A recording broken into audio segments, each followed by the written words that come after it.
Junior NTR గారి fans NTR fan page association ఉంది గదా! నిన్న ప్రెస్ మీట్ పెట్టడం జరిగింది. సో, వాళ్ళు ప్రెస్ మీట్‌లో మాట్లాడేదేంటంటే, "జూనియర్ ఎన్టీఆర్ గారు మమ్మల్ని ఎందుకు దూరం పెడుతున్నారు? ఇంత ఇష్యూ జరిగినప్పుడు పిలిచి మమ్మల్ని మాట్లాడొచ్చు కదా! మధ్యవర్తిని ఎందుకు పంపిస్తున్నారు? మేమేమన్నా టెర్రరిస్ట్‌లమా? మాకేమన్నా రోగాలున్నాయా?" అంటూ ఈ తరహా మాట్లాడడం అయితే జరిగింది. అయితే ఇప్పుడు చాలా మందికి వాళ్ళ మాటలు ఎలా అనిపించాయంటే, జూనియర్ ఎన్టీఆర్ గారిని వీళ్ళేమన్నా బెదిరిస్తున్నారా? బ్లాక్‌మెయిల్ చేస్తున్నారా? ఆ ధోరణి కనిపించింది వాళ్ళ మాటల్లో అంటున్నారు. అంటే మీరు అసోసియేషన్ పెట్టేసుకున్నారు. జూనియర్ ఎన్టీఆర్ గారికి ఆ అసోసియేషన్ ఉందో లేదో తెలీదు. ఆయన పేరు మీద మీరే సేవా కార్యక్రమాలు చేస్తున్నారు. ఇవన్నీ చేసేసి మళ్ళీ ఆయన మీద పడేయడం ఏంటి అని చెప్పేసి నెటిజన్స్ షాక్ అయితున్నారు. దీని గురించి ఒకసారి మాట్లాడడానికి ప్రెజెంట్ మనతో పాటు ప్రొడ్యూసర్ నట్టికుమార్ గారు ఉన్నారు. వారిని అడిగి తెలుసుకునే ప్రయత్నం చేద్దాం. నమస్కారం సార్. అస్ సార్, ఈ విధంగా వాళ్ళు ఒక సామాజిక సేవా కార్యక్రమాలు చేస్తామని ప్రకటించినప్పుడు పెద్ద ఇష్యూ అయిపోయి జూనియర్ ఎన్టీఆర్ గారు పొలిటికల్ ఎంట్రీ ఇవ్వబోతున్నారు. ఫ్యాన్స్‌తో ఈ విధంగా చేయిస్తున్నారని అది ఒక టర్న్ తీసుకోవడం చూసాం సార్. సో, ఇప్పుడు నిన్న వాళ్ళు ప్రెస్ మీట్ పెట్టారు. అట్లాంటివి ఏమి ఉండవు. కాకపోతే మమ్మల్ని జూనియర్ ఎన్టీఆర్ గారు ఎందుకు దూరం పెడుతున్నారు? మమ్మల్ని పిలిచి మాట్లాడొచ్చు కదా! మధ్యవర్తిని పంపిస్తున్నారు. ఆయనకేం సంబంధము? ఇది తెగదు ఇట్లనే ఉంటాయి అన్నట్టుగా మాట్లాడారు. దీన్ని ఎలా చూడొచ్చు సార్ వాళ్ళ కామెంట్స్ అసలు? ఫస్ట్ ఆళ్ళు తెలుసుకోవాల్సిందేంటంటే, హ్మ్.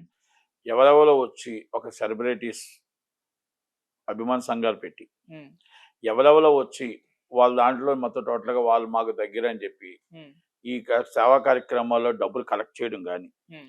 డబ్బులు ఖర్చు పెట్టడం గానీ, హ్మ్. వాళ్ళ పేరు మీద అన్నదానం చేయడం గానీ, వాళ్ళ పేరు మీద ఏది చేసినా, మంచొచ్చినా వాళ్ళకే వస్తది. అవును. చెడొచ్చినా వాళ్ళకే వస్తది. హ్మ్. కనుక వితౌట్ పర్మిషన్ ఎప్పుడు గూడా మనం చేయకూడదు ఒకటి. అవును. రెండోది వాళ్ళు మాట్లాడుతున్న మాటల్లో బ్లాక్‌మెయిల్ ధోరణి కనపడుతుంది. హ్మ్. అభిమాన సంఘం అంటే ఎలాగుండాలో తెలుసా?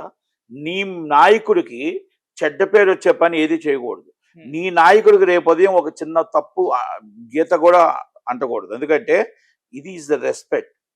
అవును. అంటే మీరేమని చెప్తున్నారు? సేవా కార్యక్రమాలు మొత్తం టోటల్‌గా ఎన్నో కోట్ల రూపాయలు తెస్తున్నాం అంటారు.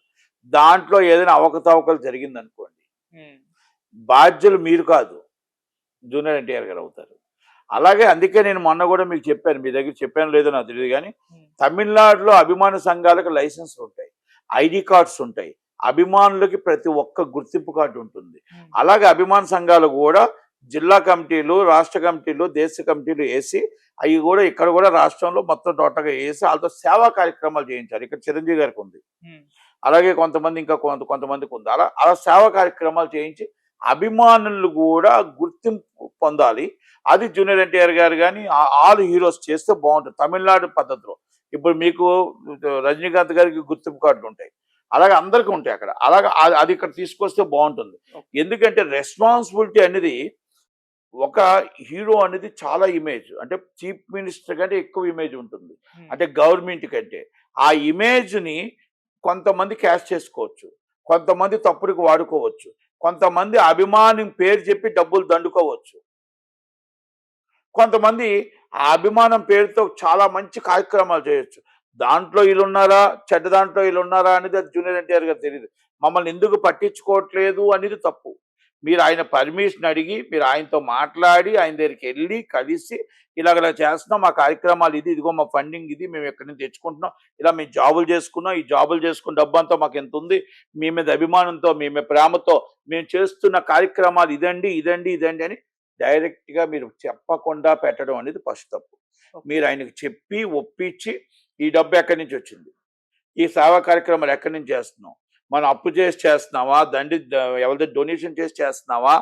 లేపోతే ఈ డబ్బుని మన ఉద్యోగస్తులు అంటే ఎంతమంది ఉన్నారో మేము మెంబర్స్ ఒక 50 మందో, 100 మందో మీరందరూ వచ్చిన జీతాల్లో కొంత డబ్బు తీసి భాగం దాన్ని సేవా కార్యక్రమాలు నా మీద అభిమానంతో చేస్తున్నారా? Is the right? హ్మ్. ఇయన్నీ వాళ్ళకి చెప్పాలి. అక్కడ ఒప్పించాలి. ఇప్పుడు మేము దాసనాథ్ గారి దగ్గర ఉన్నాం. ఒక చెడ్డ పేరు వచ్చే పని చిన్న పని కూడా చేయలేదు. హ్మ్. ఇప్పుడు చిరంజీవి గారి దగ్గర ఉన్నాను.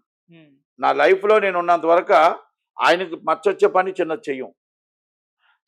నేనే కాదు. చిరంజీవి గారి దగ్గర ఉన్న అభిమానులు ఎవ్వరు కూడా మచ్చొచ్చే పని చేయరు. ఎందుకంటే ఈస్ ద కంట్రోల్. ఈ మానిటరింగ్. స్వామినాయుడు గారు ఉంటారు. ఇంక డిఫరెంట్ ఉంటారు పీపుల్. మానిటరింగ్ చేస్తారు. అవసరం అనుకుంటే చిరంజీవి గారే అవతలోళ్ళకి ఏమైనా బ్లడ్ బ్యాంకా లేకపోతే ఇంకోటి ఆరోగ్య ప్రాబ్లమా సమస్య రామచంద్ర గారు గాని ఇంకోళ్ళు గాని ఈజ్ ద మనీ ఇమ్మీడియేట్‌గా అక్కడున్న ఆదుకుంటారు. ఇక్కడ మీరు రూ. 1,00,00,000 పెట్టారనుకోండి. జూనియర్ ఎన్టీఆర్ గారు కూడా ₹1,00,00,000 పెడతారు. ఎందుకంటే ఆపదంటూ ఆదుకుంటాడు ఆయన కూడా. కానీ మీరు ఆయనకి ఎక్స్‌ప్లెయిన్ చేయాలి. ఆయనకి చెప్పాలి. చెప్పి ఏమండి మీ అభిమానం, మేము ప్రాణం పెట్టే అభిమానులం. ఆ అభిమానం ప్రకారం మేము ఇంతమంది ఉన్నాం. ఇంతమంది ఈ డబ్బు తీసుకుని సేవా కార్యక్రమాలు చేస్తున్నాం. ఇలా మీకు మచ్చరాని పని, మీకు మచ్చొచ్చే పని చెయ్యం. మీకు మీకు తప్పు జరిగే పని చెయ్యం. మిమ్మల్ని ఇబ్బంది పెట్టే పని చెయ్యం అని అది ఎక్స్‌ప్లెయిన్ చేయాలి. మీ అంతట మీరే ఒక అసోసియేషన్ పెట్టుకొని ఆయన ఎందుకు రావట్లేదు, ఆయన మాతో ఎందుకు మాట్లాడట్లేదు అనేది తప్పు. నేను అది 100% తప్పది. ఎందుకంటే ఆయన్ని మీరు బ్లాక్‌మెయిల్ చేసినట్టు ఉంది. ఇప్పుడు ఏ హీరో అయినా జూనియర్ ఎన్టీఆర్ గారు అవ్వచ్చు, బాలయ్య బాబు గారు, సో మెనీ హీరోస్ అవ్వచ్చు. అభిమానం అనేది మనసులో ఉంటుంది.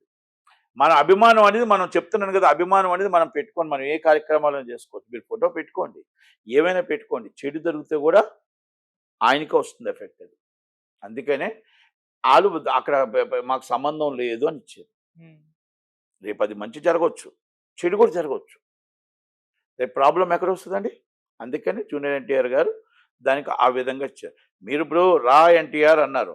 దానికి నేను కూడా అనుకున్నా, ఇటు రాజకీయ పార్టీ పెడుతున్నారా, లేకపోతే ఈ పార్టీని ఇప్పుడు పార్టీలు ఏమైనా ఉసుకలిపి జూనియర్ ఎన్టీఆర్ గారి మీద యాంటీ సోషల్ ఎలిమెంట్ లాగా ఒక పార్టీని అనౌన్స్ చేయడానికి ఏదైనా ప్రయత్నాలు చేస్తున్నారా?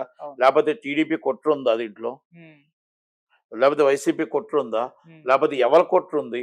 ఎవరు సపోర్ట్ చేసి ఈయన ఆల్రెడీ ఎన్టీఆర్ గారిని ఈ రాజకీయ ఉచ్చులో లాగుతున్నారు? ఎందుకు నేను అనుకున్నానంటే ఆయన రాజకీయ నాయకుడు కాదు. ఆయన రాజకీయాల్లోకి ఇప్పుడు అవసరం లేదు. ఆయన ఇంకా 15 సంవత్సరాలు సినిమాలు తీస్తున్నాడు. ఈ top most is super hero. అలాంటి వ్యక్తికి ఆయన రాజకీయాల్లోకి వస్తాను రాత్రి అనుకోడు. నాకు ఎందుకంటే ఆయనకున్న ఆలోచనల ప్రకారం ఇప్పుడు రాజకీయాల్లోకి ఆయన రాడు. కనుక ఎవరైనా కావాలని ఆయన బదలాం చేయడానికి, అంటే తెలంగాణ భాషలో బదలాం చేయడానికి, ఆయన డీగ్రేడ్ చేయడానికి ఏమైనా చేస్తున్నారా? ఎవరైనా నడుపుతున్నారా? కొన్ని ఛానల్ నడిపాయి, మీకు తెలుసో లేదో, ఒక పార్టీకి అనుకూలంగా కొన్ని ఛానల్ నడిపాయి. మళ్ళీ అది కూడా చెప్తున్నాను మీకు. మరి అనుమానం రాదా? మరి ఆయన జాగ్రత్త ఆయన పడ్డా? మీరు ఆ ఛానల్కి వెళ్ళిపోయి మీరు ఆ ఒక పార్టీకి అనుకూలంగా మీరు మాట్లాడుతున్నట్టు కనిపించింది నాకు కూడా. వెంటనే వస్తాయి కదా భజన బ్యాచ్ ఛానల్స్ వచ్చేస్తాయి కొన్ని, మరి వచ్చాయి. మరి అదంతా ఆయన ఒక స్టేట్ గా హీరో, ఒక బిగ్గెస్ట్ హీరో. ఆయన సినిమా నాది, నా ప్రపంచం సినిమా, నేను సినిమాలోనే ఉంటాను, తర్వాత ఆలోచిస్తాను. తాతగారి పార్టీలో ఉంటానా, తాతగారి పార్టీ పెట్టిన పార్టీ, తాతగారి పార్టీకి నాకు హక్కు ఉంది, కనుక ఇప్పుడప్పుడు ఆలోచించే పని లేదు, నా అవసరమైనప్పుడు ఎప్పుడైనా వస్తాను అని సినిమా ఇండస్ట్రీ ఫస్ట్, నేను సినిమానే ప్రపంచం అని ఆయన ఫస్ట్ చెప్పాడు ఎన్నోసార్లు. మీరు ఎందుకు అర్థం చేసుకోవట్లా? మీరు హీరోగా ఆయన సినిమా మీద అభిమానించండి, హీరోగా ఆయన పేరు మీద సేవా కార్యక్రమాలు చేయండి, హీరోగా మీరు ఏమైనా మంచి కార్యక్రమాలు చేయండి. కానీ మీరు చెప్పకుండా చెడు కార్యక్రమాలు కూడా ఆయన మీద పడిపోతాయి. కనుక అందుకే అక్కడి నుంచి అనౌన్స్ చేశారు. మీరు ఈరోజు వచ్చి ఆయన నాతో ఎందుకు మాట్లాడటం, మీ ఇష్టం వచ్చిన బ్లాక్ మెయిలింగ్ కరెక్ట్ కాదు. జూనియర్ ఎన్టీఆర్ గారు చెప్పింది చేసింది వాళ్ళ ఆఫీస్ నుంచి కరెక్ట్. రాజకీయంగా ఒక పార్టీ సంబంధించిన ఛానల్స్, ఒక పార్టీకి సంబంధించి అధికారంలో ఉన్న పార్టీ ఆయన ఇబ్బంది పెట్టడానికి ఏమైనా జరుగుతుందా కుట్ర అని భయపడ్డారు. అవును సార్. ఎందుకంటే ఆ ఛానళ్ళన్నీ మొత్తం మారుమోగుతుంటే జూనియర్ ఎన్టీఆర్ గారు ఇప్పుడు రాజకీయాల కోసం ఆలోచించే పరిస్థితులు లేడు. ఆయన చేతుల్లో బోల్డ్ సినిమాలు ఉన్నాయి. వాళ్ళందరికీ నిర్మాతలు ఫినిష్ చేయాలా. నిర్మాతలు ఫినిష్ చేయాలంటే 15 సంవత్సరాలు పడుతుంది. ఆ 15 years పడుతుంది అంటే 25, 26 to 2041, 41లో ఉంటుంది, 41లో అవుతుంది, 2041లో ఉంటుంది. ఆయనకు అప్పటికి కూడా ఖాళీ అవుతుంది లేదు తెలియదు. ఎవరిస్ హీరో వెళ్తున్నాడు. అలాగే ఒక 6-7 హీరోలు రన్నింగ్ లో ఉన్నారు. వాళ్ళకి రాజకీయాలు ఎందుకు? వాళ్ళ రాజకీయాలకు వచ్చే కాదు. ఇప్పుడు సినిమా హీరోగా ఎస్టాబ్లిష్ అయ్యి ఉన్నారు. విజయ్ గారు ఆల్రెడీ టాప్ హీరోలో ఆయన సీఎం అయ్యారు. కానీ ఆయన ఒక రాజకీయాలకు అక్కడ కరెక్ట్గా సరైన ప్రతిపక్షం లేదు. ఆ ప్రతిపక్షం మనం కూర్చాలి, ఆ ప్రతిపక్షంలో రాజకీయ ప్రజలకు ఏదో చెయ్యాలనే ఆలోచనతో ఆయన వచ్చాడు. ఇక్కడ young man is Pavan Kalyan garu ఉన్నారు, cine hero, is a great deputy CM. ఇక్కడ చంద్రబాబు నాయుడు గారు ఉన్నారు, లోకేష్ గారు ఉన్నారు, అవతల కాసి వీళ్ళందరికీ మరి ఇవన్నీ ఆలోచించి కదా మాట్లాడాలి. మీరు మరి ఏం మాట్లాడుతున్నారు? ఆయనకి యాంటీగా మాట్లాడుతున్నారా, అభిమానులుగా మాట్లాడుతున్నారా? నిన్న మాట్లాడే మాటలు ఏంటి? మీరు మాట్లాడే మాటలు జూనియర్ ఎన్టీఆర్ గారికి సపోర్ట్గా మాట్లాడినట్టు లేవు. మీరు జూనియర్ ఎన్టీఆర్ గారికి యాంటీగా మాట్లాడినట్టు ఉంది. ఇక నేను ఆ పార్టీ రూల్స్ ఎత్తట్లేదు కానీ మీరు మాట్లాడే మాటలు అలాగే ఉన్నాయి. మీ ఛానల్ వేసే ఛానల్ కూడా అయ్యే ఉన్నాయి. అభిమాన సంఘాలు మాత్రం నేను ఒక్కటి మాత్రం చెప్తున్నా, మళ్ళా రిపీట్, ఆల్ అభిమాన సంఘాలు అందరు హీరోలు గుర్తింపు కార్డులు ఇవ్వండి. వాళ్ళకి సేవా కార్యక్రమాలు, ప్రజలకు మంచి కార్యక్రమాలు, ప్రజలు మీకు టికెట్ ఇచ్చి కొంటున్నారు, ప్రజలు మిమ్మల్ని సినిమా చూడటానికి అభిమానిస్తున్నారు. వాళ్ళకి మీ అభిమానుల ద్వారా గుర్తింపు కార్డులు ఇచ్చి మీరు జిల్లా కమిటీలు వేసి, స్టేట్ కమిటీలు వేసి, రాష్ట్ర కమిటీలు వేసి, జాతీయ కమిటీలు వేసి మీరు అందరినీ కూడా వాళ్ళని కూడా ఒక కార్యకర్తగా మీరు మీ అభిమానిగా గుర్తించి వాళ్ళ కష్ట సుఖాల్లో కూడా హీరో పాలు పంచుకొని వాళ్ళను కూడా మనం దగ్గర తీసుకొని ప్రజలకి మమేకం చేసి ప్రజలకి మంచి సేవా కార్యక్రమాలు చేసి సపోర్టెడ్ ఇస్ గవర్నమెంట్, వాళ్ళకు మీ సేవా కార్యక్రమాలు గవర్నమెంట్కి కూడా సపోర్ట్ చేసేటట్టు ఉంటే రేపు ఉదయాన్ని మనకి టికెట్ ఇచ్చి కొన్న ప్రేక్షకుడు, మనల్ని ప్రేమించి సినిమా చూసే ప్రేక్షకుడు ఫలానా అభిమానికి నేను టికెట్ ఇచ్చి చూసినా ఆ డబ్బులు మనకి కార్యకర్త రూపంలో మనకి సేవా కార్యక్రమాలు దేనికి ఉపయోగపడుతుంది. కనుక ఇలాంటి అభిమాన సంఘాలు ఉండాలి అని వాళ్ళందరూ కూడా అభినందిస్తారు. అభినందించేటట్టు ఉండాలా, విరక్తి చెందేటట్టు ఉండకూడదు, అభినందించేటట్టు ఉండాలి ప్రజలు.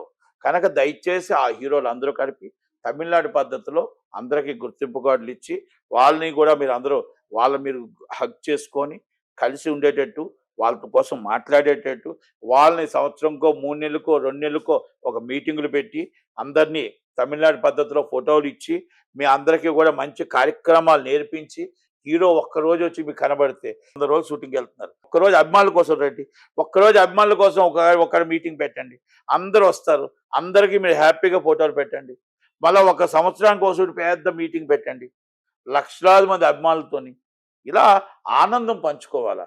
మీకోసం వాళ్ళు ప్రాణం పెడతారే, మీకోసం రాత్రనక పొగలనక దండలు వేస్తారే, మీకోసం రాత్రనక పొగలనక మన చిత్రహారాలు మారి సినిమా చూస్తారే, వాళ్ళకి మీరు ఒక్క ఫోటో ఇస్తే, ఒక్కసారి మిమ్మల్ని చూస్తే ఆనందం మొత్తాన్ని కష్టాలు మర్చిపోతారు. అవును.